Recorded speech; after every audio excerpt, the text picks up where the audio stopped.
नमस्कार, आप देख रहे हैं हमारी खास पेशकश चुनावी रथ। मतदाताओं की नब्ज टटोलने के लिए निकला है इंडिया वॉइस का खास चुनावी रथ। पहुंच चुका है मुजफ्फरनगर और इस जिले में कुल 6 विधानसभा सीटें हैं, जिनमें से 3 सीटों पर बीएसपी का कब्जा है, तो एक सीट सपा, आरएलडी और बीजेपी के खाते में गई है। हमारे रिपोर्टर विद्यासागर ने इस जिले की सभी 6 विधानसभा सीटों का जायजा लिया, साथ ही जानने की कोशिश की कि स्थानीय विधायकों ने अपने कितने दावों को पूरा किया है और कितने दावे अधूरे रह गए हैं। लेकिन उससे पहले देखिए यह खास रिपोर्ट।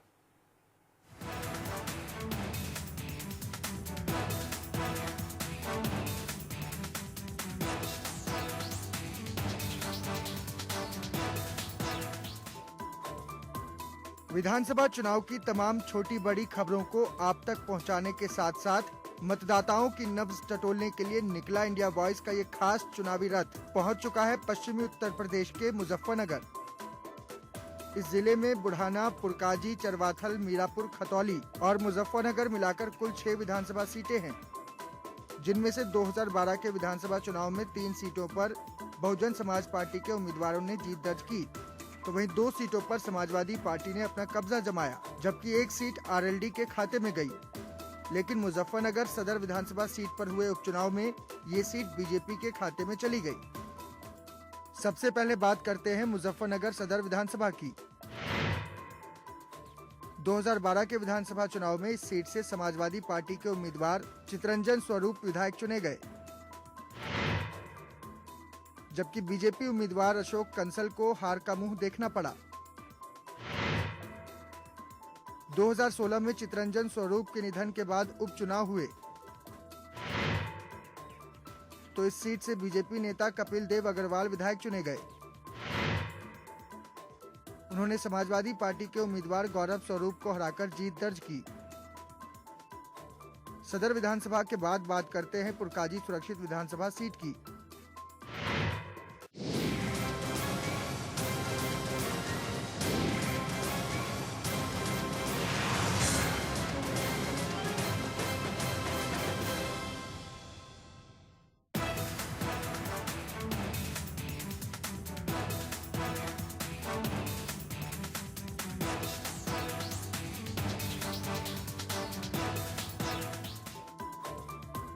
विधानसभा चुनाव की तमाम छोटी बड़ी खबरों को आप तक पहुंचाने के साथ साथ मतदाताओं की नब्ज टटोलने के लिए निकला इंडिया वॉइस का ये खास चुनावी रथ पहुंच चुका है पश्चिमी उत्तर प्रदेश के मुजफ्फरनगर।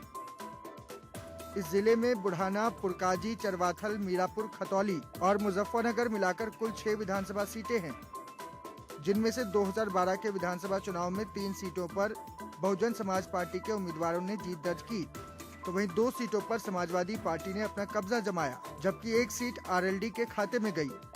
लेकिन मुजफ्फरनगर सदर विधानसभा सीट पर हुए उपचुनाव में ये सीट बीजेपी के खाते में चली गई। सबसे पहले बात करते हैं मुजफ्फरनगर सदर विधानसभा की। 2012 के विधानसभा चुनाव में इस सीट से समाजवादी पार्टी के उम्मीदवार चितरंजन स्वरूप विधायक चुने गए, जबकि बीजेपी उम्मीदवार अशोक कंसल को हार का मुंह देखना पड़ा। 2016 में चितरंजन स्वरूप के निधन के बाद उपचुनाव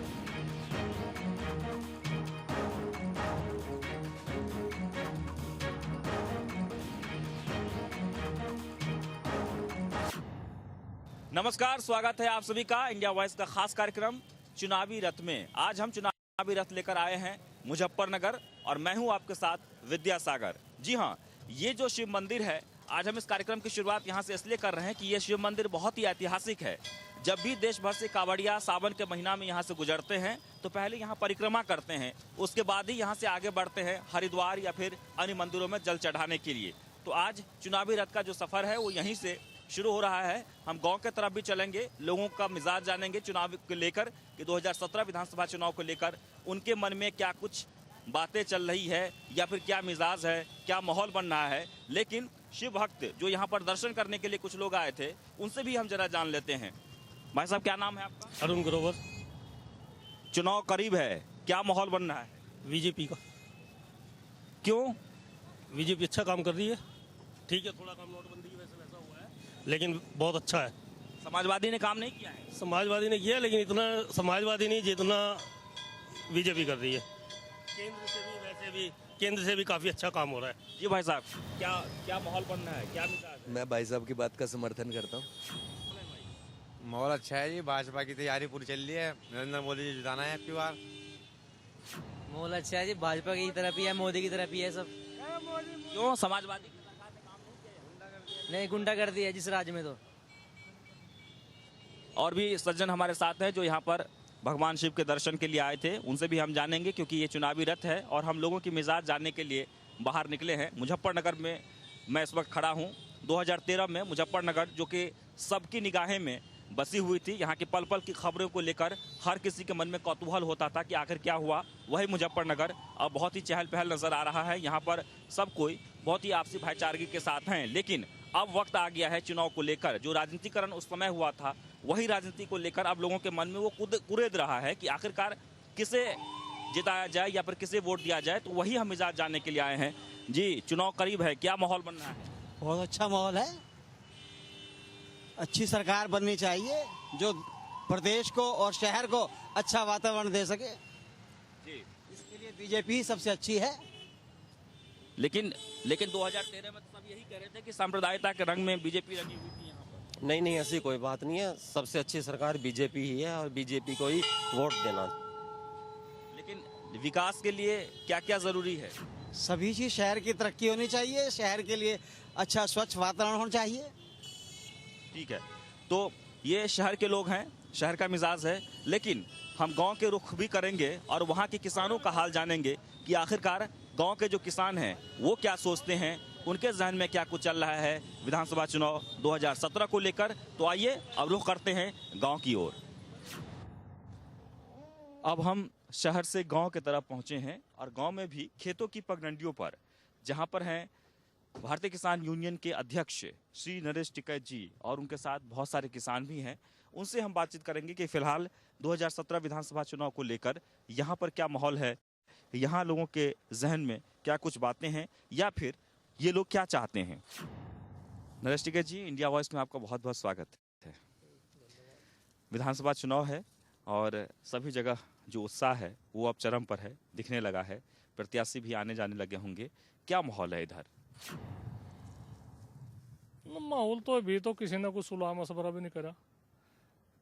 ये तो विचार विमर्श होगा भाई, हर पार्टी का घोषणा पत्र लिया जाएगा। उस घोषणा पत्र में देखेंगे भाई किसानों के प्रति किसकी अच्छी सोच है, तो फिर किसानों की मीटिंग होगी, इसमें वो होगी बातचीत भाई किसे वोट दी जा किसे नहीं। तो अभी तो कोई खास उत्साह लोगों में है नहीं इलेक्शनों के प्रति। लेकिन जहाँ तक किसानों की बात कर ली जाए, भारतीय किसान यूनियन जो कि बहुत जाना माना है, देश भर में आपके कार्यकर्ता भी हैं और उत्तर प्रदेश में खास महत्व है क्योंकि उत्तर प्रदेश में सबसे ज़्यादा कार्यकर्ता हैं। आप उत्तर प्रदेश से ही बिलोंग करते हैं और ये पश्चिमी यूपी जो है वो किसानों का गढ़ है। गन्ने को लेकर हो या फिर बाकी खेती पैदावार को लेकर हो, वहाँ मूल्य को लेकर हमेशा आंदोलन होता रहता है सभी पार्टियों की तरफ से। आपने बहुत सारे चुनाव देखे होंगे, आपको आश्वासन मिला होगा, लेकिन ये पूर्ति होते हुए दिख रहे हैं आपको? नहीं, किसानों की तो अनदेखी, हर पार्टी किसानों की अनदेखी कर रही। इलेक्शनों के टाइम पर तो हर पार्टी किसानों के उसमें सोचे कि भाई खेत में भी जाओ, उनके कुशामन भी करो, पैर पकड़ो, पर इलेक्शन होने के बाद में इतना ध्यान किसानों के उसमें है नहीं। जितनी लागत खेती में आ रही, हमें तो सब तो बड़ी खेती की बात देख रहे। हमें आप यहाँ खेत में खड़े, ये किसान है, गन्ने के किसान है, हमें सारा पता गन्ने के बारे में भी। कुछ कोई फायदा नहीं हो रहा, जितनी लागत इसमें, जितनी मेहनत हो रही इसका। पहले तो मिल चलने की वो है बातचीत, मिल भी लेट चले, फिर गन्ने के पेमेंट की बात है, पेमेंट नहीं हो रहा ठीक। तो हम तो यही चाहे कम से कम जो किसानों के गेहूं की फसल है, गन्ने की फसल है, आलू की फसल है, धान की फसल है, इनका जो मूल्य, अच्छा मूल्य मिले किसान को और इनका सही समय पर पेमेंट हो, तो किसान को तो यही चाहे। किसान को तो और तो कुछ नहीं बातचीत। तो किसी पार्टी का कोई घोषणा पत्र नहीं भी जारी हुआ कि भाई हम यहाँ किसानों को यह सहूलियतें देंगे। तो इससे तो मोह भंग हो रहा है इनमें। चुनाव में किसी की कोई खास रुचि नहीं। देखो कि आगे बढ़कर क्या बात हो क्या नहीं, तो हम भी यही सोच रहे हैं, जो चौधरी साहब ने कहा सही कहा। यहाँ तो किसानों की बहुत दुर्गति हो रही है। किसानों की फसल का इन्हें कोई दाम नहीं मिल रहा, पेमेंट सही नहीं हो रहा। तो यही है हमारी भी सोच जी, आगे चल के जो कुछ होगा, जब विचार होगा। एक बहुत अहम बात यह है कि अभी अभी हाल ही में, यानी 2 साल पहले या फिर हर साल समझिए, बुंदेलखंड में किसानों की दशा जो है ना बहुत ही खराब रही है। बहुत सारे खुदकुशी किए हैं लोगों ने, सभी जगहों पर किसानों की दशा। 5 साल समाजवादी पार्टी की सरकार रही है, तो क्या सरकार की तरफ से कोई आश्वासन या फिर कोई सहूलियतें दी गई है? नहीं, बुंदेलखंड का हमने दौरा किया, वहाँ से तो भारत भी बहुत बदतर हालत है किसान के। यहाँ कम से कम किसान की या तो हालत है कि भाई पानी की भी ठीक है, यहाँ से कुछ गन्ने का भी ज़्यादा नहीं, रेट तो ठीक रेट, फिर भी वहाँ के मुकाबले तो यहाँ से बहुत हद तक ठीक है। वहाँ तो बुंदेलखंड के 7 जिले हैं, इतनी बुरी हालत वहाँ की है। वहाँ तो पीने का पानी नहीं, ना पशुओं के चारे का है, ना घास का कुछ वो है, ना अनाज का कुछ वो है। तो हम तो यही चाह रहे, पहले तो प्रदेश सरकार को हमने बताया था, सपा सरकार में हमने कहा भाई होरा की छोड़ के बातचीत, पहले बुंदेलखंड की देखो, यहाँ के किसान पलायन कर रहे, किस तरह से वहाँ से दुर्दशा किसान की हो रही। कम से कम पानी का भी इंतजाम करा जा, जो पाइपलाइन के जरिए से गैस या तेल हो जा, तो वहाँ से कम नहर का या पाइपलाइन के जरिए से पानी की सहूलियत हो जा। तो प्रदेश की हालत हो तो खराब रही, अलग अलग दिक्कत है समय समय पे। जब बुंदेलखंड की बहुत गंभीर समस्या आपने वहाँ का जिक्र करा, तो वहाँ से हमने दौरा करा। हम भी पहले सुनो जाते हुए बुंदेलखंड में कोई ऐसी पानी होगी, पर जाकर हमने देखा बहुत बुरी हालत है वहाँ के किसान। लेकिन एक समस्या जो है, हम बार बार ये देखते हैं, कोई भी सरकार बने, उत्तर प्रदेश में हो या फिर केंद्र सरकार हो, किसानों को लेकर 70% आज भी आबादी गांव में है, और गांव के लोगों की जो स्थिति है वो सुधारने के लिए तैयार नहीं है। कृषि प्रधान देश है, लेकिन कृषि की जो प्रधानता है या ये जो खेती बाड़ी है, जो किसानी है, वो दिन ब दिन धीरे धीरे लुप्त होते जा रहे हैं। लोगों के मन से भी किसानी को लेकर अब जो पहले जो उमंग था, उत्साह था, वो कम होते जा रहा है। उसका क्या कारण है? नहीं, पहले तो बचत थी खेती में, यदि मेहनत करते बचत हो जाती, खर्चे कम थे। या खर्चे इतने ज्यादा खर्चे आ गए, इसमें पूरा नहीं पट रहा। अगर यही हालत चलती रही तो खेती तो करे ही नहीं किसान। जो आज के नवयुवक है, इनसे आप बूझ कर देखो, ये तो खेती के लिए कह रहे जी खेती में फायदा ही नहीं, तो हमें खेती में क्यों लगाओ। कर या एकता को लेकर कि हर बार प्लान बनते हैं, वोटर यही सच्चे हैं। ये जो देहात के लोग होते हैं, उनको उठा कर ले जाकर के वोट करवा लिए जाते हैं। वोट ये देते हैं अपना।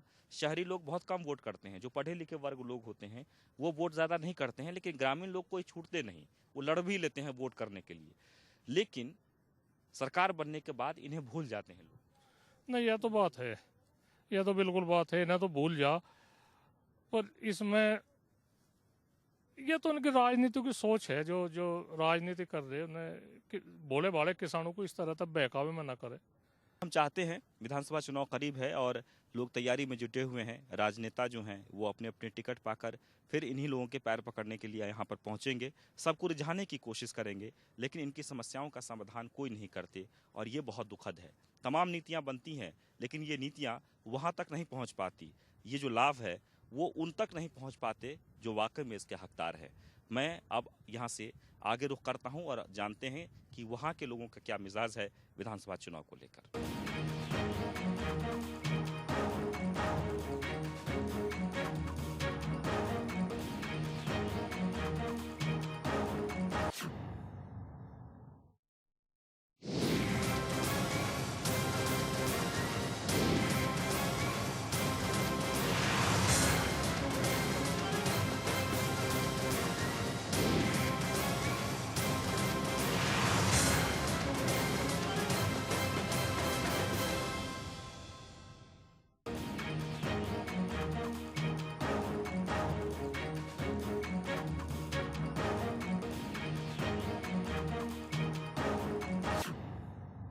तो अब हम चुनावी रथ लेकर पहुंचे हैं कुटबा कुटबी गांव।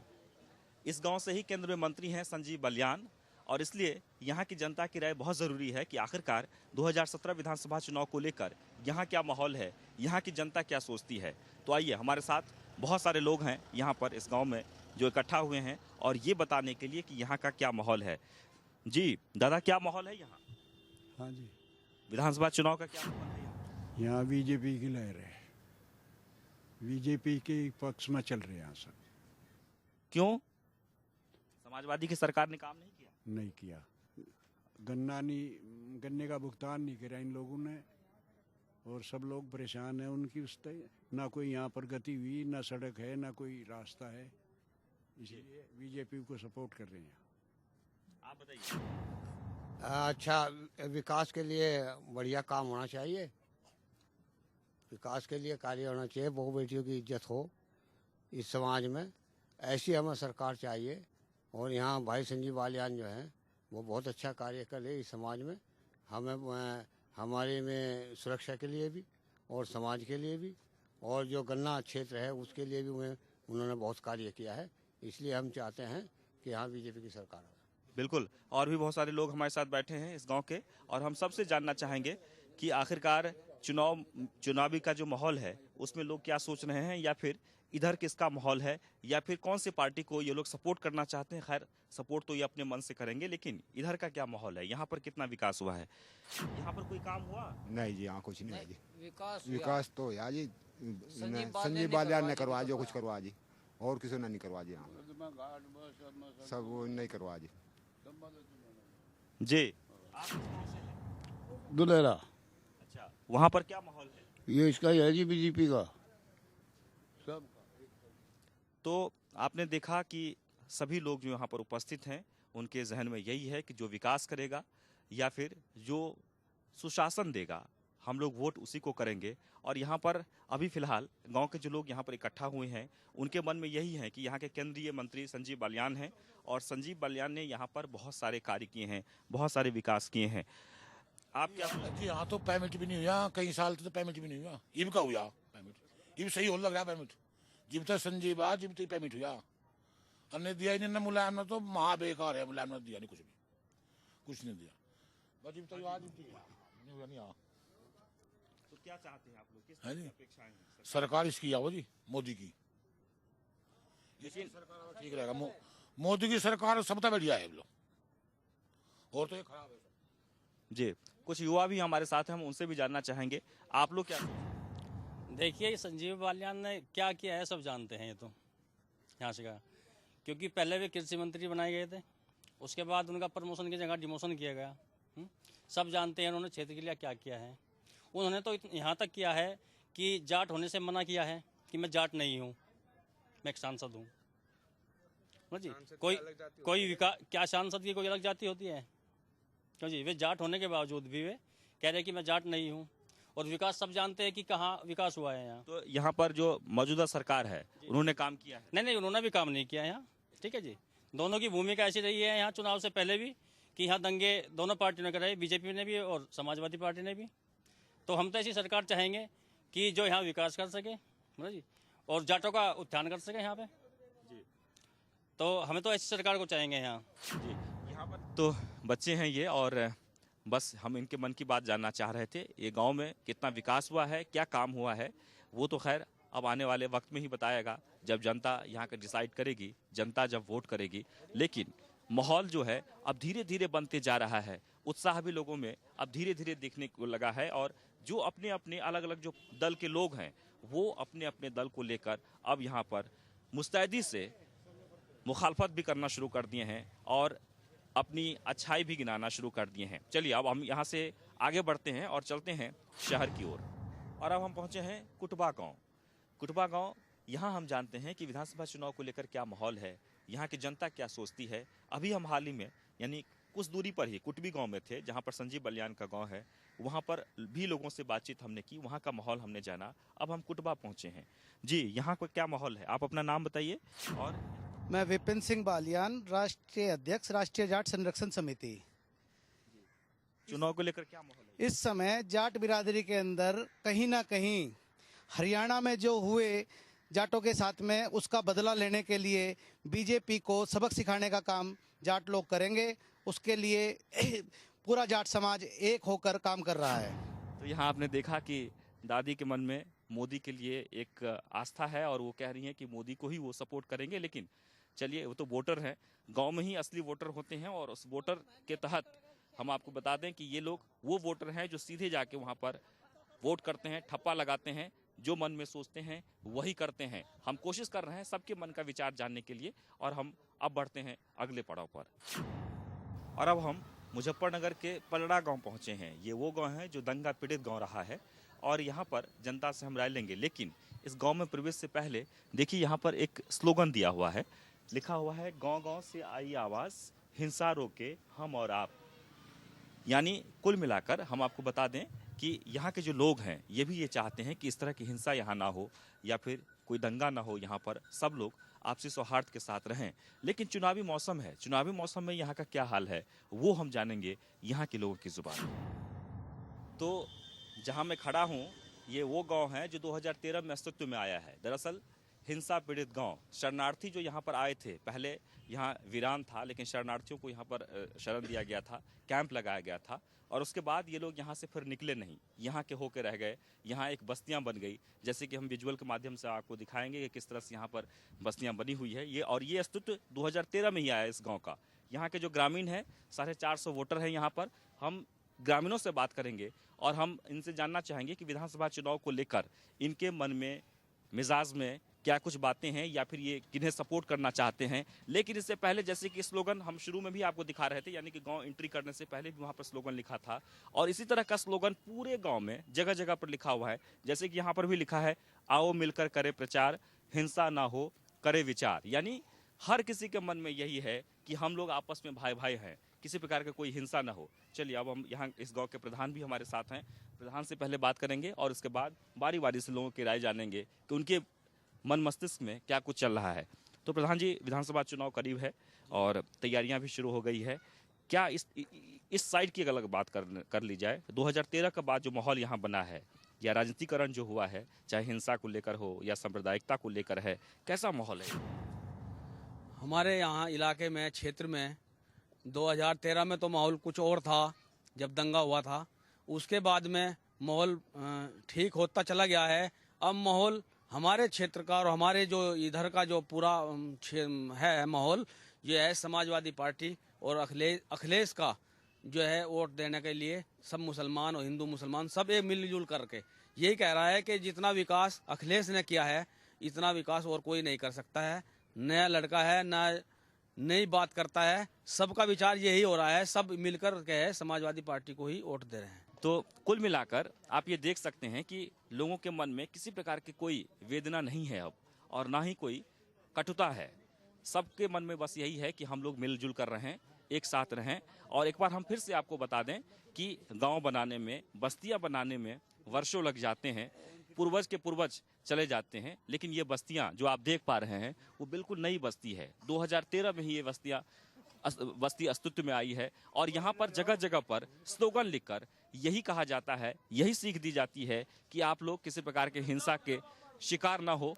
वहीं यहाँ के लोग, अब यहाँ के जो लोग हैं, बस यही चाहते हैं कि अमन चैन से हो, सरकार जिसकी भी बने वो सांप्रदायिकता की बात ना करें, हिंदू मुस्लिम की बात ना करें, क्योंकि सबके दिल में वही आत्मा है, सबके मन में वही आत्मा है। सब उसी भेदभाव के साथ, यानी उसी एकजुटता के साथ रहना चाहते हैं और विकास चाहते हैं।